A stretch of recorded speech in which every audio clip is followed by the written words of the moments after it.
Hello everyone. మేమైతే ఈరోజు మా ఆంటీని చాలా చాలా రోజుల తర్వాత మీట్ అవ్వడానికి వెళ్ళాం.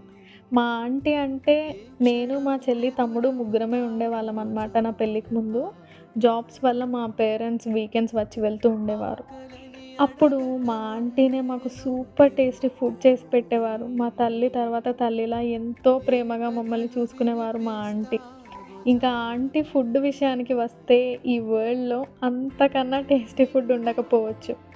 చిన్నప్పటి నుంచి మమ్మల్ని పెంచిన మా అమ్మమ్మ చనిపోయాక అంత ప్రేమగా చూసుకున్నదంటే మా ఆంటీనే.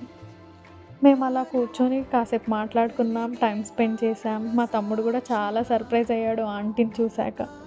మనం మన లైఫ్‌లో ఏదైనా కోల్పోతే దేవుడు దాన్ని ద బెస్ట్‌తో రీప్లేస్ చేస్తాడు. God always gives us the best if we submit everything to him. మరి మీ లైఫ్‌లో మీ పేరెంట్స్ తర్వాత మిమ్మల్ని అంత ప్రేమగా చూసుకున్న వ్యక్తి ఎవరు? కామెంట్ చేయండి.